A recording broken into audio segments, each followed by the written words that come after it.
According to Merriam Webster, the word anime entered the English lexicon in 1985. While anime has technically been around in the West longer than that, as far as these guys can tell, that's about how long the word has been with us. Although it wasn't until the 90s when anime started to become widespread in the Western Hemisphere, in no small part thanks to companies such as 4Kids, Funimation, ADV, and more. Slowly but surely, anime carved out its own niche in popular culture that thrives worldwide to this day. Anime! Holy fuck!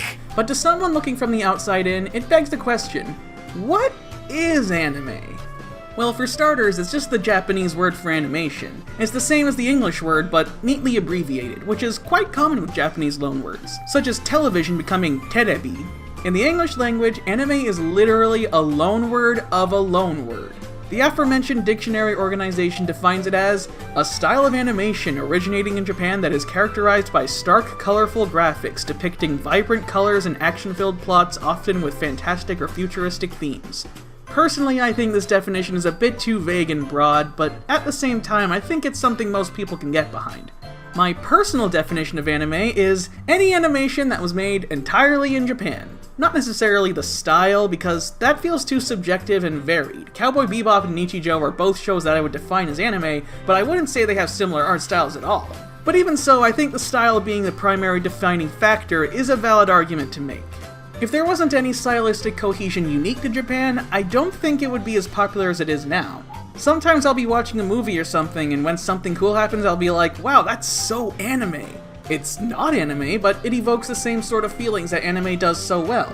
In other words, I'm using anime as an adjective. Oh, that's why they call it that. So basically, there are things that are undeniably unique to anime, tropes big and small, and little design philosophies that are commonly adopted in the industry to such an extent that they're synonymous with anime to us, whether we consciously notice them or not.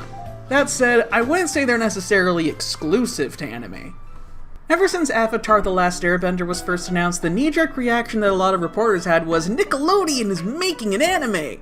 To be honest, I can't quite blame anyone for making a mistake like that. It's not the first Western cartoon that takes such heavy inspiration from anime in terms of art style, story structure, and culture, but Avatar was the first example to make such a splash, to the point where most of its fans who had previously never watched any anime outside of the occasional episode of Pokemon would become full-blown weebs a few years later.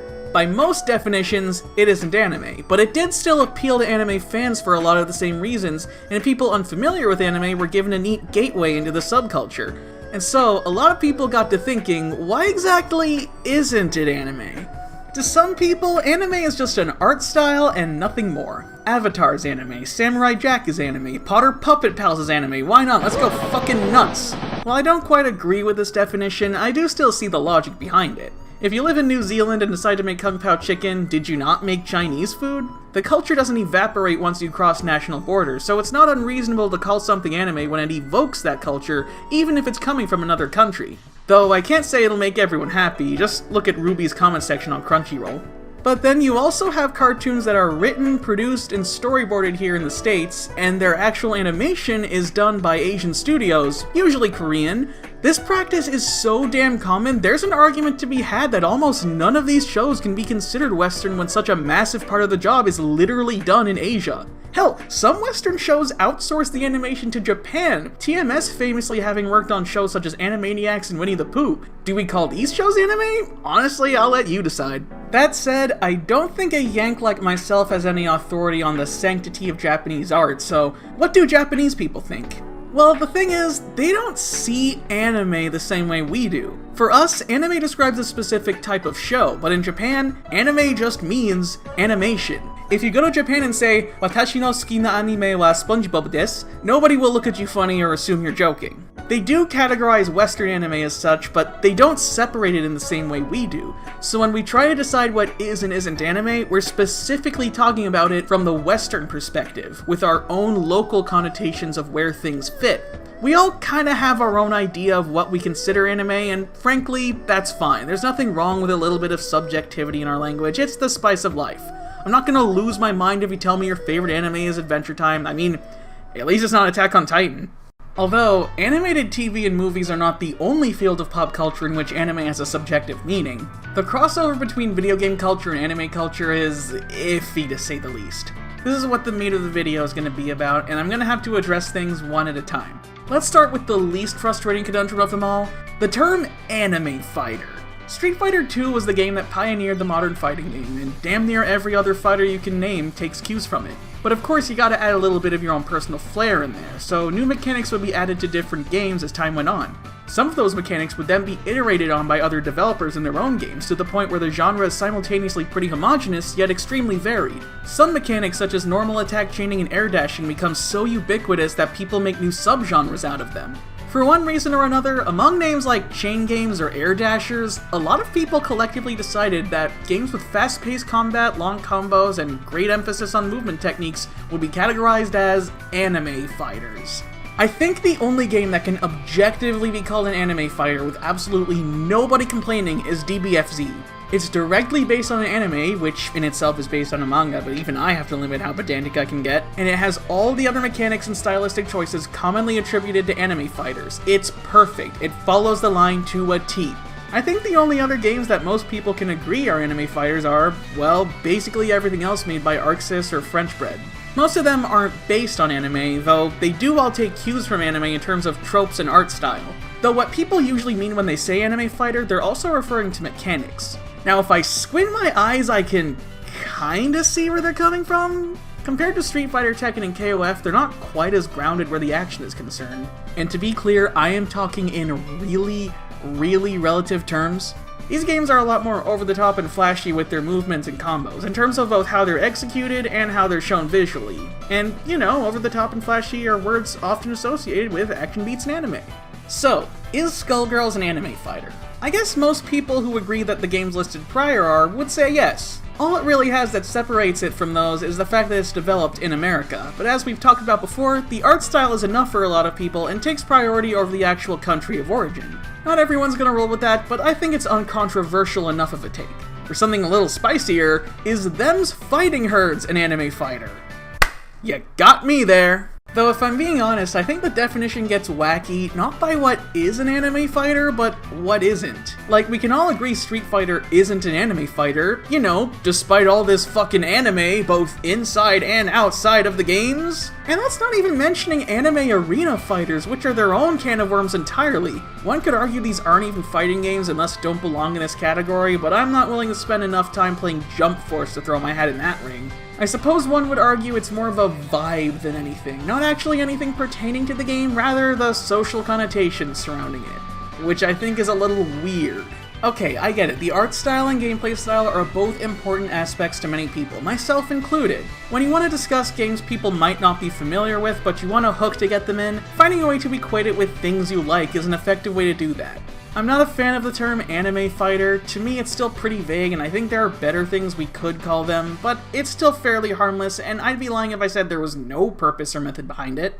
Only tangentially related, Japanese role-playing games. When I first had the idea to make this video, I didn't want to bring this up, but since Yoshi P brought attention to the topic, I feel like it's worth touching upon. To be honest, defining what is and isn't an RPG is an iffy debate in and of itself, but JRPG, seemingly, is a lot more straightforward than calling something an anime fighter. It's literally just saying that the game is in fact a Japanese one. RPGs have evolved differently between the East and West, and while there is a lot of overlap between them, I think the audience expectation between the two is different enough to warrant terminology to describe them. Western RPGs tend to be more choose-your-own-adventure style, games where you control a character who is defined by the actions you bestow upon them, while Japanese RPGs are more structured, with fewer branching paths and not as many ways to make a character your own or deviate them from how they were written. These aren't universal rules, but they are guidelines to most people. Exceptions on both sides exist. You can absolutely make your Persona character even more transphobic than he normally would be, and the New Vegas Courier does have some predetermined backstory to them. But those aren't quite as integral to the design philosophy, so having some form of dictional distinction between the two makes sense. Obviously though, the hemisphere a game comes from doesn't limit what kind of game it can be. Xenoblade X is a Japanese-developed game that borrows a lot from Western RPGs. FromSoft games have so much Western influence you couldn't be blamed for not realizing they're made in Japan. And the American indie scene has a slew of games inspired by the greatest of classic JRPGs. Because of this, it's common to see people use JRPG or WRPG to refer to the style of its design rather than the country of origin. So yes, Super Lesbian Animal RPG can be categorized as a Japanese RPG. Yeah, my favorite Japanese prefecture, Florida. Listen, I'll make a video talking about this game at greater length eventually, I need to face my inner demons first. There's also the topic of real-time versus turn-based, many people seeming to believe JRPGs are turn-based and WRPGs are real-time. Even though, you know, back in the day, 99% of RPGs were turn-based regardless of where they came from. There's plenty of turn-based RPGs that are made by Western studios and use Western design philosophies, and oh yeah, there are an assload of JRPGs with real-time combat. Where do these people categorize turn-based games with real-time mechanics? Is Paper Mario Japanese or Western? This idea is such a slippery slope, it effectively implies that most fucking Final Fantasy games are not JRPGs, and to be frank, I don't think that's gonna fly with most people. Oh, how the discourse can evolve between writing a script and getting the video out. Speaking of FF16, I guess now's time to talk about the unfortunate part of this debacle. As Naoki Yoshida stated in an interview with SkillUp earlier this year, this terminology to mark separation in styles is used exclusively here in the West, not too dissimilar to how anime just means animation in Japan rather than being its own subculture. But the really bad part is that it was often used as derogatory, as a way to ridicule a game for being different and foreign. After this interview went live, I saw quite a few people on Twitter citing old G4 reviews showing Adam Sessler being super racist every time he looked at a game that was even slightly Japanese. You know how the white man loves to echo the phrase, "times have changed," to give themselves a pass for their racial misdeeds, and it's commonly accepted as a fair excuse by society at large? Yeah, he chose not to do that. Unfortunately, however, I have not yet reached the section of the video where I get to complain about stupid crackers being stupid crackers. Yoshi P also acknowledges that the term JRPG isn't generally used with those same connotations, and some even try to use it endearingly, but a lot of industry veterans still have a bad taste in their mouth from those early days of xenophobic attitudes from American gaming media. And you know, it makes me wonder, how did Monolith Soft feel when people started complaining about their games suddenly being too anime? Xenoblade Chronicles is a JRPG franchise I know a lot more about. Even my least favorite parts of this series have a lot of charm and hold a special place in my heart.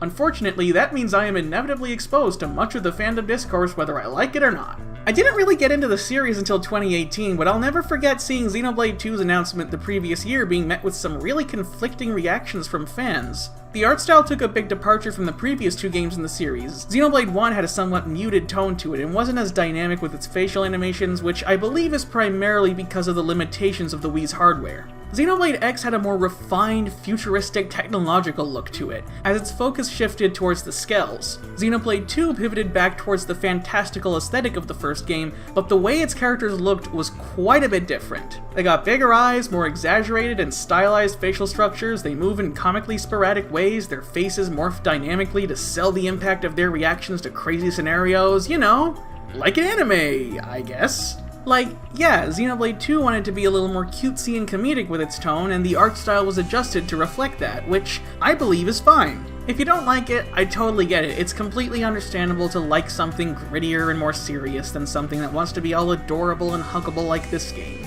You can like or dislike a product for whatever reason, that's your right. But if your complaint is, "this is too anime," I'm gonna have to hit the brakes and question your judgment a little bit. Like, I hear this a lot from idiots who don't know anything about this franchise and have an idiotic knee-jerk reaction to anything that remotely reminds them of Rent-A-Girlfriend. But what I really want to focus on is people who like Xenoblade 1 but don't like Xenoblade 2 and cite "it's too anime" as one of their reasons. I mean, the obvious meaning is the change in art style, but how exactly do we quantify that? What makes this more anime than that? I mean, both games seem to incorporate anime tropes in their designs. I get not liking Xenoblade 2 being more vibrant or giving characters more exaggerated proportions, but like, is that really a difficult thought to express?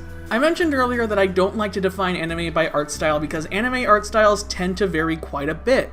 Yu Yu Hakusho isn't as silly looking as Azumanga Daioh, but I've never seen anyone in my entire life say one is more anime than the other. So if there's something you don't like about a shift in art style, you might as well, like, try to identify that thing instead of using some nebulous term like anime. Although the shift in art style is not the sole source of this type of complaint, the style of humor and overall tone of the game is also cited as an example of how Monolith Soft made the game too anime. Like, yeah, I'm not a fan of Rex waking up with Pyra's boobs in his face or Poppy showing her panties either. Trashy, sleazy, cliché comedy like this is endemic to a lot of generic rom-com anime aimed primarily at teenage boys. Shows for dudes with no bitches, if you will. Barring some of the heart-to-hearts, most of this garbage is found exclusively in the early chapters of the game, but it was still prevalent and discomforting enough to leave a bad taste in a lot of people's mouths for the rest of their playthrough. Now, me personally, I didn't really like it, but I wouldn't say it ruined my experience. I've been exposed to much worse shit. But again, I think saying this is too anime is a pretty damn silly way to voice your complaint. Lots of Western media has dogshit sexual humor just like this, but I don't see anyone else attributing their distaste for it to a perceived similarity to Japanese animated television. I feel as though the anime descriptor is done simply because I don't like the new art style, or this game's a little creepy is just too verbose for some people somehow. What I find even more baffling is that this same discourse popped up for Xenoblade Definitive Edition. They showed the characters looking all clean and vivid, and some people perceive that as moeification. I think this nomenclature is better than it's too anime, but that's like saying I'd rather eat raw coffee beans than a rat's anus. All things considered, they didn't really change the art style all too much. Sure, it's a little more vibrant, the facial animations are arguably slightly worse. It doesn't have that same PS2 looking aesthetic the Wii version had, but to act like this is an artifact of Monolith Soft trying to make it more appealing to weeaboos is pretty fucking ridiculous to me. I understand preferring the Wii's visuals if you really can't stand the character's eyes being above a certain number of lumens, but I'm gonna be honest, I don't think the game looked that way because of a stylistic choice, I think it was because it was on the damn Wii. That said, I think the Fire Emblem fandom is much worse when it comes to discourse of this sort, especially since it's been going on way longer than Xenoblade and has way more games, and as such, more shifts in tone and art style. Also, unlike Xenoblade, I'm not a fan of this series, so please forgive any minor factual errors. So, my understanding is that the fandom lived with relatively minimal discourse for a while, and then Awakening came out and Fire Emblem fans collectively had a crisis now that their favorite series was popular. And so, the fandom became split between the hipsters and the trendy fans. The older fans didn't like the new direction of the series, with the shift in art style to be more vibrant and expressive and having a greater emphasis on the dating systems, despite those seemingly being the exact reasons the newer games have done so well. Sound familiar? Since this franchise is much bigger and has been around way longer than Xenoblade, people have more examples to draw from when talking about how they feel the series should be, when the franchise peaked, and where everything went downhill. It also means that, you guessed it, Fire Emblem is just anime now, is a widely shared sentiment with a lot of them. You know, I wonder how many of these people honestly just like to use anime as a catch-all for things that don't particularly appeal to them. Like, they looked at anime and really didn't like it, and now attribute anything they dislike about anything to the distaste they felt about anime back then. I wish more fandoms were like Zelda, Castlevania, and Metal Slug, appreciating the variety in art styles your favorite series has dabbled in. Maybe not liking all of them, but still realizing that it doesn't have to completely taint your view of the franchise. These fandoms aren't devoid of questionable takes. I mean, every time someone says Ocarina of Time is realistic, I want to switch eyes with them because god, I wish my life looked that good. But discussions tend to be a lot more sensible. It gets worse though! Xenoblade and Fire Emblem fans can be annoying to deal with when it comes to anime styles, but there was one game that brought both of them together, and I'm not talking about Project X Zone 2. Super Smash Bros. Is a gigantic crossover of nearly every major Nintendo franchise out there, and as a result, it also attracts each fandom's biggest idiots. Yeah, I don't think there's much I can really add to this. Idiots who just whine that a character from a franchise they didn't already like when they turned 5 gets in the game. Ooh, why Dragon Quest? Why not an iconic gaming legend like iNinja? You can argue about how every Nintendo franchise is Japanese, how they all borrow anime design tropes, how they all evoke the same feelings anime does in their own way, and it'll all go in one ear and out the other. It's monotonous, it's ignorant, and it's fucking tiring to even think about. Unfortunately, it's plain to see that a lot of people not only dislike anime, but want to make it everyone else's business. Again, it's fine if the style or the tropes don't appeal to you, but lord, so many idiots just want to make their hatred of this medium their entire personality. You know the example I used earlier about saying this is so anime when a non-anime movie does something really cool? You see, I'm okay with this kind of comparison because it's done with an understanding of the art form. It comes from a place of respect. The people who say this is so anime as a complaint are usually doing it out of ignorance. They don't like anime, they don't like anything that looks like anime, they don't like anything that smells like anime, and they will never pass up the opportunity to tell you. Haven't you ever heard of using your autism for good, not evil? No, they just want a sense of superiority over others, no matter how arbitrary their reasoning is. Now don't get me wrong, my number 9 wasn't lying about anime fans. A lot of them can be fucking nasty in their own way. These fools absolutely deserve to be mocked for their depravity, but good lord, most anime fans are normal-ass people. Anime is a thing that exists. Some people like it, some people dislike it. Some of its fans are pretty weird, most of them are just plain old guys who aren't doing anything wrong. You are not special for telling everyone how much you hate a certain category of cartoons. Get over yourself. Oh, but that's not even the worst of things. It's bad enough that there's no shortage of idiots who see one tweet from a Nagotaro fan and then dedicate their entire existence to hating cartoons from a certain country. But it's a whole nother thing when they extend that animosity to the people living there. Okay, I'm gonna be like describing actual racism, and I'm gonna show screen caps of people being racist. Use this timecode to skip this part. Just look at any fucking video that talks about Japan and you're guaranteed to see some stupid ass white boys in the comments saying, "Where are the tentacles?" Like they just found out weird porn exists and think people will find them intelligent or avant-garde for saying it. They'll watch a clip of Konosuba and say, "Wow, Japanese people sure are super duper crazy," and then go back to sending death threats to children playing Overwatch and play the victim when they get banned for it. And the worst of them all, they see anything the slightest bit strange or out of the ordinary portrayed in any Japanese product and use the high fucking hilarious catchphrase, "2 nukes wasn't enough, chuk chuk." I like to imagine most of you guys watching this are nothing like this and don't need me to tell you how disgusting this behavior is, but I really hope that talking about it here can get some of you to, like, try not being racist, or, like, tell others not to be racist, or bully racists relentlessly until they either stop being racist or cease all respiratory activity. Look, there was a fucking Arthur episode all about this. The way a country or a culture is portrayed in media is usually inaccurate to reality. What more do you want me to say? You would sure have a weird impression of a place if all you knew of it came from TV and comics. Also, just to make it clear, yes, a lot of anime fans are also quite racist. Bitch-ass crackers watch one episode of Uzaki-chan and think they know the entire country's political history. They fetishize Japanese people, mystify every mundane phrase they hear on Rosetta Stone, and even treat Japan like it's this magical right-wing fairy tale land where everyone thinks their Kumarisms are oh so cute. Newsflash to these bozos, Japan is a place. It is located on the same planet you live on. Its population is 125 million and, get this, most of those people are normal-ass humans. Despite how it may seem, I did not make this video just to argue semantics. Truth be told, I really don't care if you think Kappa Mikey is an anime, Mortal Kombat is an anime fighter, or XCOM is a JRPG. Language is largely subjective, and it's fine that not everyone's definitions for certain terms and colloquialisms don't overlap perfectly. If there's anything I want you to take away from this video, it's to just try and think about it more often. Consider the people your words will reach and what's being communicated as you say them. Try finding new ways to define subgenres for media, learn some new vocabulary to articulate why you love or hate the appearances of characters, start analyzing and being more critical about art to see why it makes you feel the way it does. Now, anime. What do I think of it? Well, to tell you the truth, it's been forever since I last sat down and watched any, but yeah, I'd say I enjoy it. But while I am unapologetically a weeb, I consider myself an animation fan rather than an anime fan, because I can enjoy cartoons from all countries, except England! But I can't deny there's plenty of things that I love about anime that aren't always found in other media. And if you liked this video, leave a like, subscribe if you want to hear me talk about shit, and leave a comment telling me your least favorite thing about England.